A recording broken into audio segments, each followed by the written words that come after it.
నమస్తే, నా పేరు doctor N Subrahmanyam, ayurvedic specialist, Amrutham ayurvedic hospital, Hyderabad. సాధారణంగా శరీరంలో వచ్చే నొప్పులు ఎందుకు వస్తాయి, వీటిని ఎలా తగ్గించుకోవాలి అనే దాని గురించి ఇప్పుడు చర్చిద్దాం.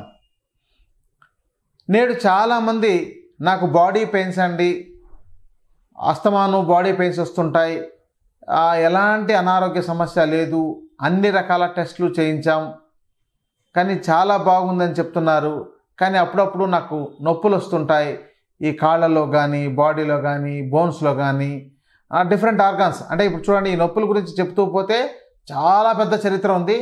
ఒక్కొక్క బోన్ గురించి మనం వివరించడం చాలా కష్టం. ఇది ఒక ఎపిసోడ్లో చెప్పలేం కాబట్టి ఇక్కడ నేను చెప్పేది ఏంటంటే ఒక సూక్ష్మమైన విషయం, చిన్న విషయాన్ని దాని పరిధిలో మాత్రమే గమనించండి.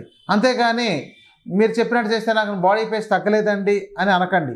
ఇక్కడ మనం చేసే చిన్న చిన్న మిస్టేక్స్ వల్ల అవి తర్వాత చాలా పెద్దవవుతుంటాయి.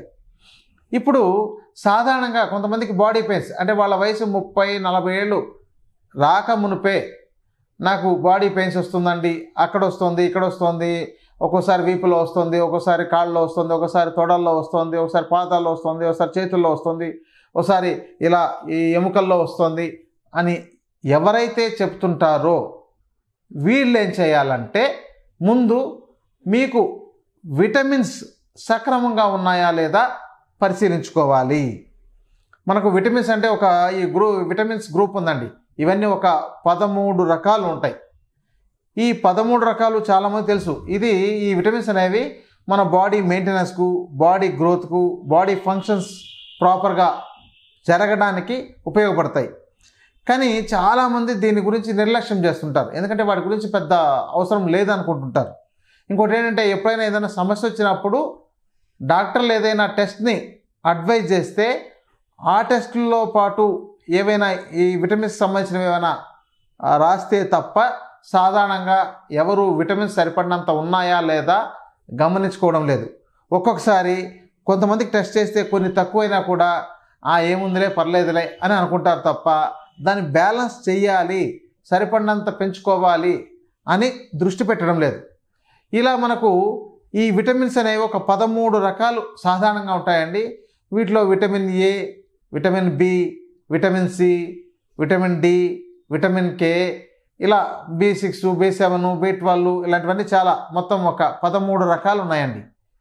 వీటిలో మనకు సాధారణంగా చిన్నపాటిది విటమిన్ డి.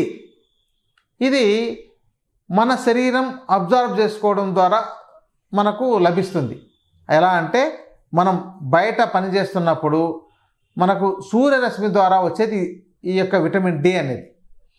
కానీ చాలామందికి నేడు పట్టణాల్లో ఎంతమందికి అంటే సుమారు 100 మందికి టెస్ట్ చేస్తే దీనిలో 60-70% మందికి విటమిన్ డి తక్కువ ఉంది అనే ఒక టెస్ట్ రిపోర్ట్ వస్తుంటుంది.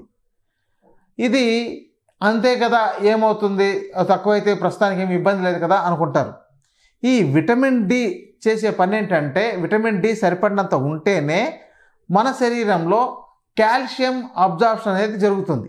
అంటే మీరు ఎంత కాల్షియం అన్నా తీసుకోండి, మీ ఆహారం ద్వారానే చాలా రకాల పదార్థాలు, నువ్వులు, బెల్లము ఇలాంటి వాటి ద్వారా మనకు కాల్షియం అందుతుంటాయి.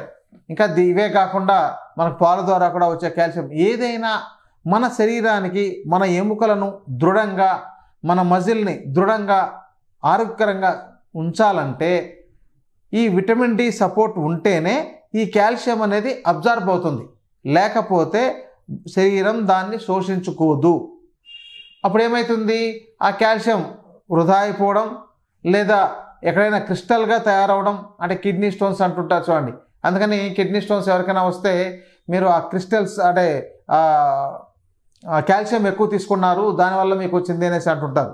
ఇంకొకటి ఈ ఆస్టియోపోరోసిస్ సమస్యలు కానీ, ఆస్టియో సంబంధించిన ఆర్థరైటిస్ సంబంధించినవి కానీ ఇలాంటివన్నీ వచ్చినప్పుడు ఒక్కొక్కసారి ఈ కాల్షియం తగ్గిపోయి దానివల్ల వచ్చింది అనే ఒక నానుడి కూడా ఉంది.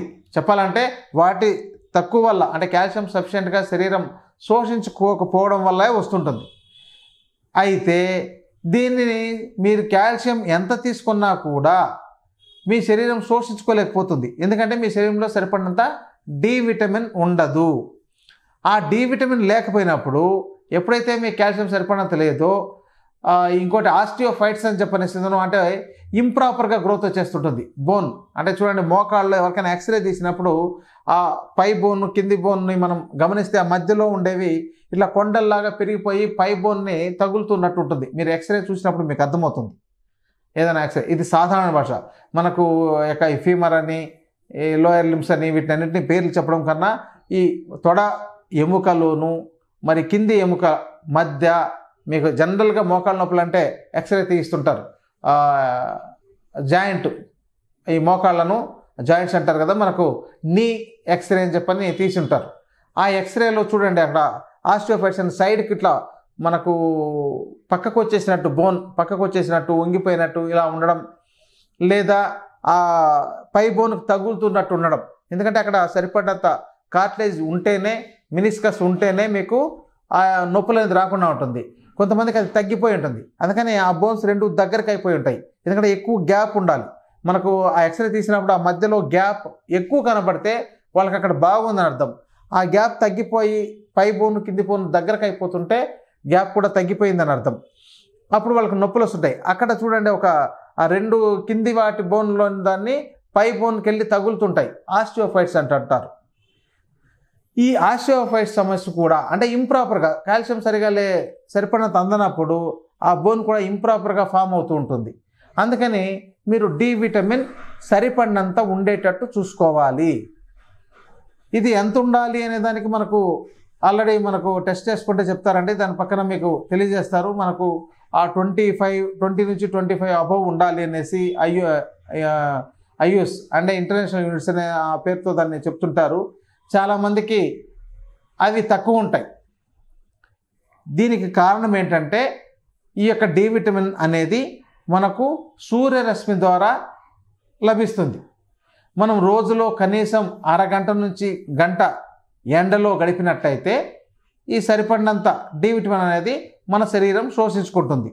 అయితే ఇక్కడ చాలామంది ఈ పట్టణాల్లో ఉండేవాళ్ళు కానీ నేడు పల్లెల్లో ఉండేవాళ్ళు కానీ ఈ బయట వాతావరణానికి వెళ్ళి వీటిని ఈ యొక్క సూర్యరశ్మి తగలడం అనేది అవకాశం లేకుండా చేసుకుంటున్నారు.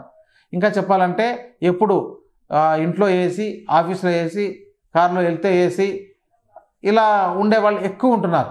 కొంతమంది స్త్రీలు అయితే అసలు ఇల్లు వదిలి బయటికి వెళ్ళడం అనేదే లేదు. పట్టణాల్లో ఉన్నారనే పేరు కానీ పల్లెటూళ్ళలో ఉండేవాళ్ళైనా కనీసం ఏదో పనికి బయట తిరుగుతుంటారు.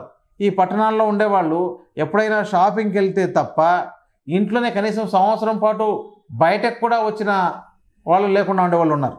అంటే దీన్ని బట్టి చూడండి, వాళ్ళకి ఇంకా సూర్యరశ్మిలో అనేది లేకుండా పోతే ఇంకెక్కడొస్తుంది. కాబట్టి ఇలాంటి వాళ్ళు మీకు డి విటమిన్ను పరిశీలించుకొని సరిపడినంత లేకపోతే తప్పనిసరిగా మీరు డి విటమిన్ మీ శరీరానికి అందేటట్టు చూసుకోవాలి. మరి ఎలా అందుతుంది? ఒకటి, సూర్యరశ్మి ద్వారా. మీరు ఎండలో కనీసం అరగంట నుంచి గంట గడపడం, అది రోజులో ఏ సమయమైనా పర్లేదు, ఉదయం కానీ సాయంత్రం కానీ, ముఖ్యంగా సాయంత్రం 4 ఆ సమయంలో మంచి అబ్జార్ప్షన్ బాగుంటుంది డి విటమిన్ అంటారు. మరి మీరు అలాంటప్పుడు మీ మేడపైకి వెళ్ళి ఉండి కొంతసేపు ఏదైనా అక్కడ ఏదైనా చిన్న చెట్లు లాంటివి పెట్టుకొని అక్కడ పని చేయడం లాంటివి చేసుకుంటుంటే ఉత్తమము. ఒకవేళ అవకాశం లేదు అన్నారనుకోండి, మీరు రోజులో కనీసం నువ్వుల నూనెతో 2 నుంచి 3 సార్లు మర్దన చేసుకోవడం, అంటే శరీరానికంతా మర్దన చేయడం. అంటే అలా చేయాలంటే చాలా కష్టంగా అనిపిస్తుంది. ఎందుకంటే ఆయిల్ రాసుకోవాలంటే అది జిడ్డు, బట్టలకు అవుతుంది, ఎన్నో రకాల కారణాలు. ఒకటి స్నానం చేయాలి, ఇవన్నీ ఉంటున్నాయి. సరే, ఇవన్నీ ఎందుకండి? ఇంకొక మార్గం ఏమైనా ఉంటే చెప్పండి. అలా చిటికలో పోయే మార్గం ఏదైనా అంటే, మనకు మార్కెట్లో డి విటమిన్ ట్యాబ్లెట్స్ దొరుకుతాయి. అన్నీ అలోపతిక్ మెడికల్ షాపుల్లోనూ దొరుకుతాయి. వాటిలో అవి ఇంటర్నేషనల్ యూనిట్స్ కింద ఉంటుంది. అవి 10,000 యూనిట్స్ అని, 20,000 యూనిట్స్ అని, 30,000 యూనిట్స్ అని ఇలా ఉంటుంది. మీరు ఎంతైనా పర్లేదు. ఒక పిల్లలకు మ్యాక్సిమం ఈ అవకాశం ఉండదు, ఎందుకంటే వాళ్ళకు తప్పనిసరిగా దొరుకుతుంది. పెద్దవాళ్ళందరూ కనీసం వారానికి ఒక్కసారైనా ఒక నెల రోజుల పాటు ఈ యొక్క ట్యాబ్లెట్స్ మీరు 25 ఇంటర్నేషనల్ యూనిట్స్ ఉండేది కానీ 25,000 లేదా 50,000 యూనిట్స్ ఉండేది కానీ లేదా 10,000 ఏదైనా పర్లేదు, ఒకటి వారానికి ఒకసారి వేసుకోండి. ఎనీ టైం వేసుకోవచ్చు, దానికి ఎలాంటి నిబంధన ఏమీ లేదు. తర్వాత మీకు సరిపడినంత డి విటమిన్ అనేది మీకు ఆల్మోస్ట్ ఆల్ వచ్చేస్తుంది. ఒక 4 రోజుల్లోనే మీకు సరిపడినంత వచ్చేస్తుంది. కాబట్టి మళ్ళీ అది తగ్గిపోకుండా ఉండడానికి కనీసం నెలకొక్కసారైనా వేసుకోండి. పెద్ద ఖర్చుతో కాదు, ఇంకోటంటే ఒక్కసారి వేసుకుంటే పోతుంది. చిటికలో పోయే సమస్య కదా ఇది, ఇంతకంటే మంచి మార్గం ఏముందండి.